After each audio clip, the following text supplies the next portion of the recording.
So rapper Tory Lanez has been sentenced to 10 years in prison for shooting fellow hip-hop star Megan Thee Stallion in 2020 just outside the famous names. You know, that case was widely publicized because it dealt with major social issues like casting doubt on female victims and protecting black women in general. And when the Los Angeles district attorney filed charges against Lanez, he rejected a plea deal, instead taking the case to trial. Well, the judge considered all aggravating factors, including Lanez's actions online.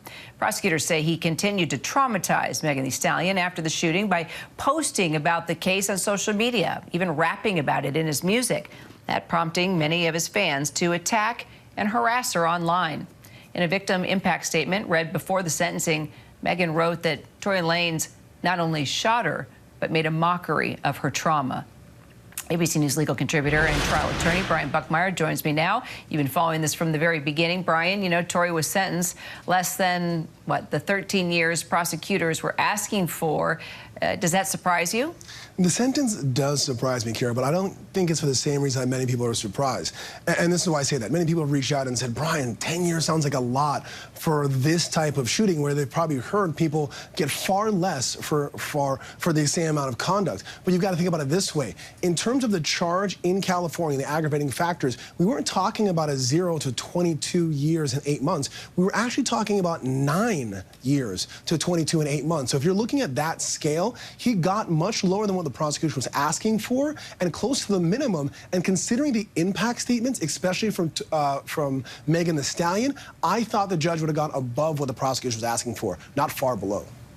So how much of this time do you think Tory will actually have to serve? So in California, you serve 85% of the time. 15% is what's called good time, and 10 years makes for easy math. That's 8.5 years. But you also have to consider that from December 23rd to now, that time will be credited towards him. So he's only going to serve about 7 years and 11 months. So I'm not giving an exact estimate, but around 2030 of July, he should be getting out. So his attorneys say that the legal team plans to appeal the sentencing. So what do you think will happen? What does happen next? So they already lost an appeal in May for 2 issues, specifically that his statements came in saying supposedly that he told Megan Thee Stallion, don't say anything because I'm on parole, and also the DNA evidence that was inputted. And they said that that prejudiced the jury, but an appellate judge said, no, that's not a reason for a new trial. So they can't argue those issues, but they can argue any other evidentiary issues, or that the sentence was too high. But when you're thinking from 9 to 22 years, it's hard to argue that it's too high. They'll also argue that he should have bail or be out pending the appeal. And I think those will be probably the 3 arguments they make going forward. But also, Tory Lanez is a Canadian citizen. He doesn't have American paperwork. And so he's also facing a potential of deportation, not now, but if and when his sentence is fully served.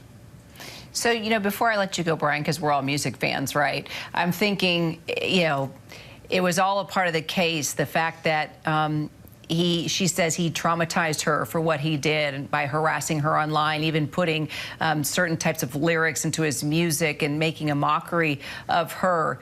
I mean, this could be an opportunity for her to make some music with more positive messaging for exactly what he was doing, taking down and his fans, you know, taking down black women, the protection of black women, and there's an opportunity for here. I know as a lawyer, and when you've represented people, you have seen a lot of good that can come out of something like this. Yeah. I mean, music can create such change. Yeah, I mean, Megan Thee Stallion has said, even in her impact statement, that she has not had a day of peace since this. And we know that music can both be cathartic and healing, but also help to inspire. And so, at least for me, I hope that Megan, in finding the peace that she deserves, because she did not deserve this, I hope that in finding the peace that she deserves, she can hopefully use music not only to heal herself, but also maybe be a voice for black women, as she has always been, so that they can also find their voice if they ever find themselves in a similar situation. Brian Buckmeyer. Appreciate you. My pleasure. Hi, everyone. George Stephanopoulos here. Thanks for checking out the ABC News YouTube channel. If you'd like to get more videos, show highlights, and watch live event coverage, click on the right over here to subscribe to our channel. And don't forget to download the ABC News app for breaking news alerts. Thanks for watching.